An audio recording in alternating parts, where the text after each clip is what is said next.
C'est parti. Dans le monde chaotique des transferts de football, un nom s'est imposé au-dessus de tous les autres comme la source ultime de vérité. Fabrizio Romano. Quand le journaliste italien Fabrizio Romano dit « Here we go », les fans du monde entier le prennent pour argent comptant. Mais même l'oracle des transferts lui-même n'est pas infaillible. Aujourd'hui, nous allons plonger dans ces rares occasions où la boule de cristal de Fabrizio Romano a mal fonctionné, laissant les fans et les clubs dans un tourbillon de confusion. Ici on y va est maintenant synonyme de certitude de transfert dans le football actuel. Quand Fabrizio Romano tweete ces mots, les supporters se précipitent pour accueillir leurs nouvelles recrues, les clubs préparent des vidéos d'annonces et les imprimeurs de maillots chauffent à leur machine. Son palmarès est indéniablement impressionnant, mais que se passe-t-il lorsque l'impensable se produit? Quand l'affaire conclue ne l'est soudainement plus du tout. Explorons ces moments fascinants où la voix la plus fiable du monde des transferts s'est trompée. L'été 2021 a présenté l'une des erreurs les plus notoires de Romano. Le milieu de terrain dynamique de Liverpool, Jorginho Wijnaldum, quittait Anfield après 5 années couronnées de succès et sa destination semblait évidente, le Football Club Barcelone. Romano n'a pas seulement annoncé le transfert, il lui a donné son approbation ultime. Jorginho Wijnaldum au Football Club Barcelone.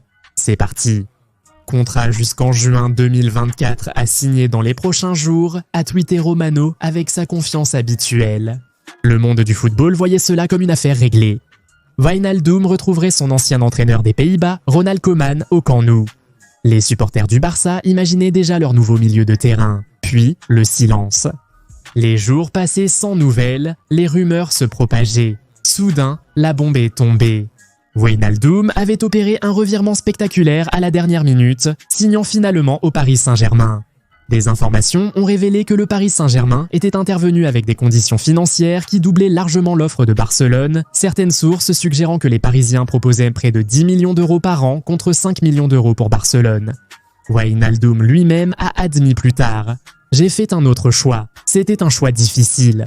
Le Paris Saint-Germain a tout fait pour m'avoir, ils ont été plus rapides et leur projet m'a davantage parlé. » La crédibilité de Romano en a pris un coup rare lorsque le néerlandais a été présenté à Paris plutôt qu'en Catalogne, prouvant que parfois, même un « Here we go » n'est pas tout à fait le dernier mot. Wijnaldum allait cependant regretter ce choix, sa carrière ayant pris un énorme coup à Paris. Les transferts de Chelsea sous Todd Boehly ont été tout simplement frénétiques, et l'été 2024 ne semblait pas différent lorsque Romano a annoncé une autre recrue spectaculaire pour les Blues. Samu Omarodian à Chelsea, c'est fait. Accord trouvé entre l'Atlético de Madrid et Chelsea pour l'attaquant espagnol talentueux, a-t-il déclaré avec confiance sur les réseaux sociaux. Le transfert de 40 millions d'euros pour le prodige espagnol de 20 ans d'Alavés semblait acquis.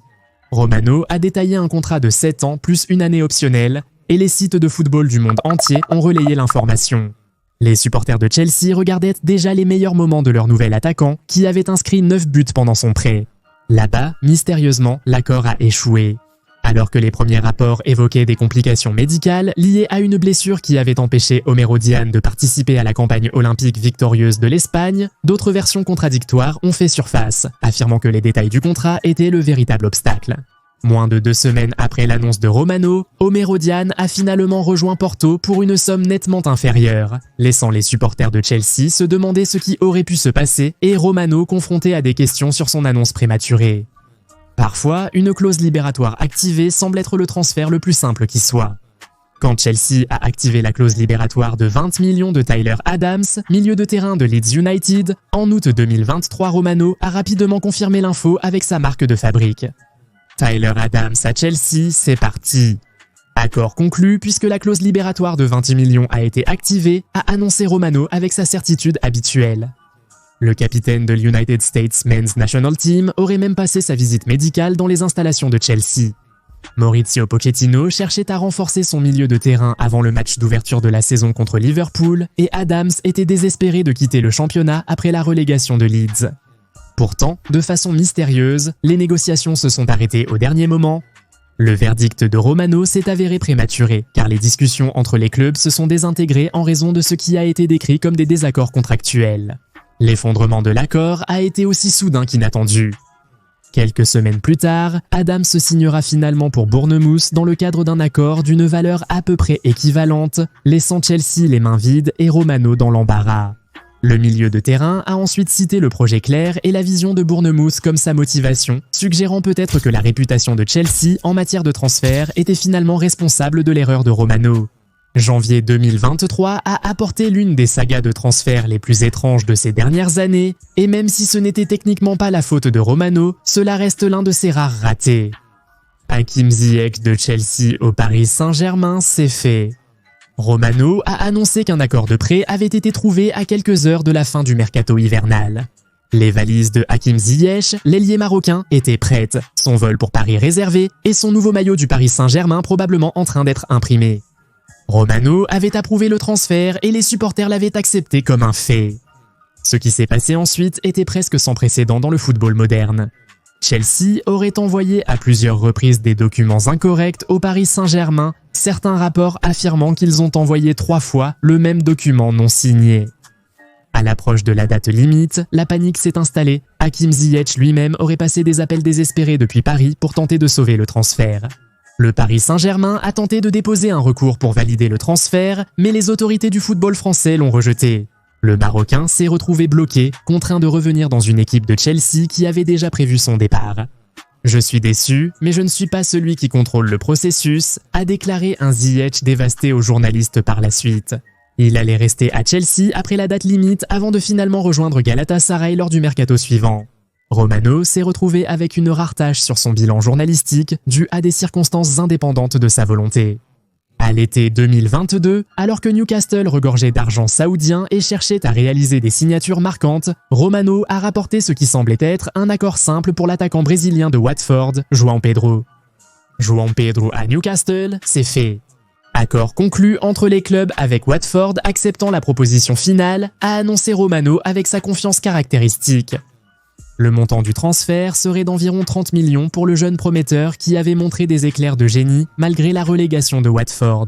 L'annonce de Romano avait fait rêver les supporters de Newcastle à propos de leur nouveau talent offensif, mais ensuite les négociations se sont mystérieusement arrêtées.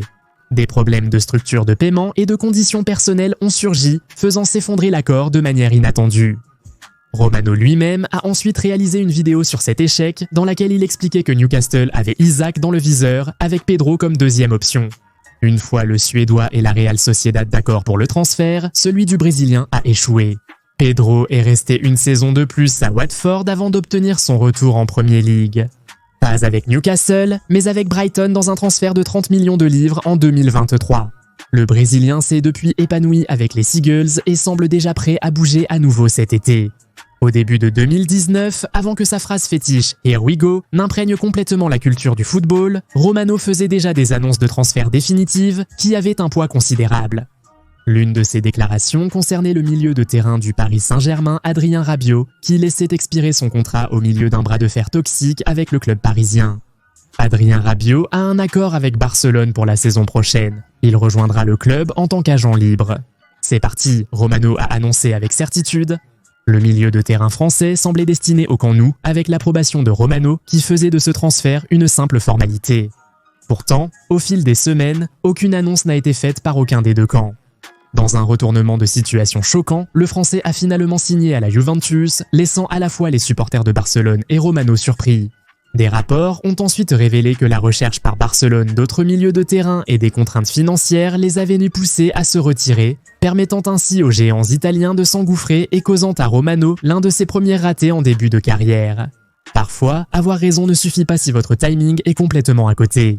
À l'été 2020, alors que Sergio Reguilón brillait en prêt à Séville depuis le Real Madrid, Romano a fait une déclaration qui semblait définitive sur l'avenir de l'arrière-gauche espagnol. On pouvait le voir pencher très fortement vers un tweet « Here we go » pour l'Espagnol à destination d'Old Trafford. Cependant, quelques jours plus tard, dans un revirement inattendu, Tottenham Hotspur a annoncé la signature de Reguilón pour environ 28 millions de livres sterling.